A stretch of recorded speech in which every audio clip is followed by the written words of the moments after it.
Hey guys, back with another one. I got a question for you. What's the one thing that we have all wished for at some point in our lives? World peace? Possibly. $1 billion? Another big possibility. Superpowers, though. Every one of us has wished for superpowers at some point in our lives, whether as a kid, as an adult, anything. Every one of us has wished for superpowers at some point because there's been some kind of problem or issue we would like to take care of in some kind of fantastical, magical, powerful way. Because the regular world sucks and we got to deal with physics and stuff, so we can't, be flying around and punching stars and flying through space and doing all kind of other stuff that we would love to be doing. But we got to be normal people. Now, if we could have superpowers, that would be awesome. Only problem is superpowers in the real world would tend to suck. Okay? There's a lot of drawbacks when you live in a reality-based reality. Okay? I would love to have Storm's powers. Okay? For those of you that don't know, Storm, the mutant of the X-Men, she has a superpower known as atmokinesis, which is weather manipulation. Okay? She can make it hot, cold, summon storms, dissipate them. Okay, she can make it go from a calm spring breezy day to full on hurricane force winds buffeting you down. Okay, just like that, because she's honestly a beast. She's like Omega level to the utmost. Storm is pretty cold with it. Now the only problem is, and sorry that wasn't a weather pun when I said cold, but now if you want to take it that way. But her powers would help. Okay, her powers would help the real world so much. She could bring water to the Sahara. She could end droughts, stop wildfires and bushfires like that by just summoning storms and things. It would help a whole lot. The problem is we live in a closed system, environmentally wise. So when it comes to the weather, everything affects everything else.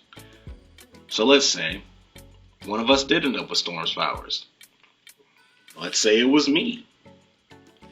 If I did end up somehow with Storm's powers, with my X gene being activated and I got the powers of atmokinesis, I would go insane. Okay? And if I didn't go insane, I'd most likely destroy the world entirely. Not on purpose. Not on purpose. It's the fact that there's this little thing called the butterfly effect.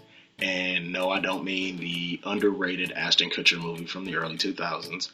I mean the principal effect of when something small can lead to huge, drastic changes and consequences. Where it comes from is the saying that a butterfly could flap its wings in New York and cause a hurricane in Tokyo. Now, that may be a bit of an exaggeration, because we're not saying that every time a butterfly flaps its wings, it causes storms and destroys things, because we probably would have just been like, hey, let's get rid of butterflies. Like, we're done with those. We'd have got rid of those if that was the case. That's not the case. That's not what we're saying. But it's saying that in a closed system, everything affects everything else, and that we don't know how large of an effect it can have down the line.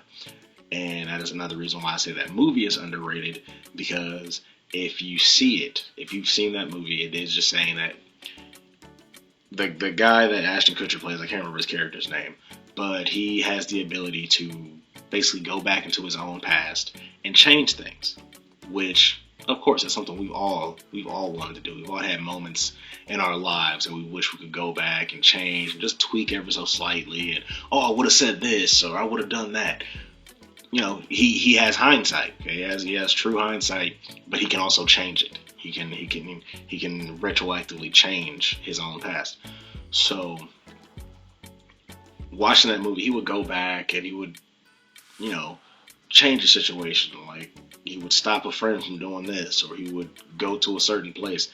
And when he would go back to his regular time, he would see the drastic, huge change that would go. It went from one I believe went from him, trying to stop one of his friends from blowing up a mailbox with an M80 to him having no arms when he went back to his time. Like, it was a completely different. It totally, blew his mind. But I'm getting off track.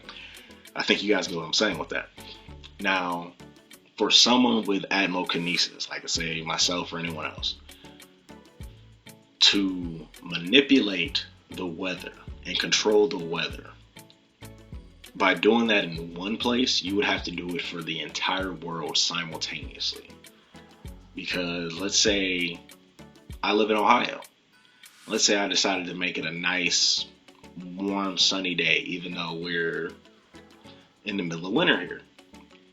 If I decided to bring a warm front into Ohio to help bring our temperature up so we don't have this cold white crap sitting outside constantly, by me pushing that warm front into our area, it's going to be pulling a cold front into somewhere else and also pushing possibly a cold front into another place.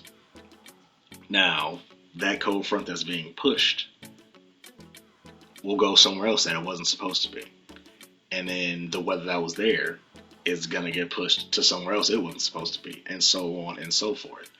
And every little detail all matters, because something so simple as a small breeze here in Ohio could turn into a F5 tornado in like Nebraska or Oklahoma or something. You never know.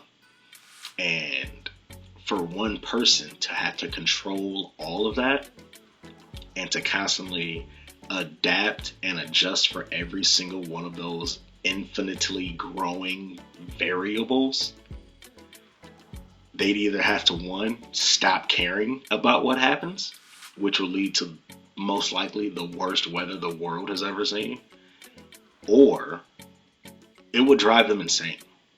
Okay? Full on, loopy, broken brain, done. It's too much to possibly think of. It's like if you got the power of omniscience. I'm not going to go into that in this one. I'll be doing that in another video. But it's like if you got the power of omniscience. Okay? It's too much for your brain to possibly handle. You can't do it. It's too much to focus on at one time. Okay? Like, I know a lot of people say, oh, the human brain can do a lot. You wouldn't be able to handle it. Okay? Because not only do you have to adjust for all of the local weather going on around you, okay, just in the area that you're in, now you have to adapt and control everything going out further and further and further to make sure you're not possibly, knocking down the wrong domino and leading to a superstorm that destroys the world or something.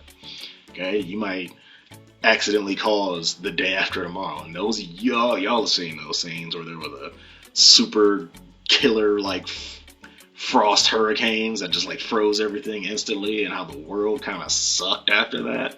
Yeah, you could end up doing that by simply just trying to, I don't know, cool down a hot day.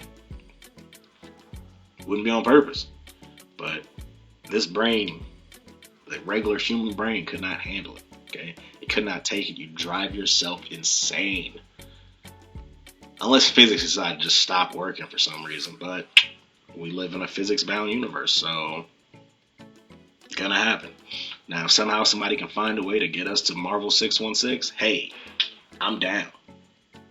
But until then, looks like we got regular old Earth to deal with, so no superpowers for us, as much as they would be awesome. Catch you guys in the next one. Peace.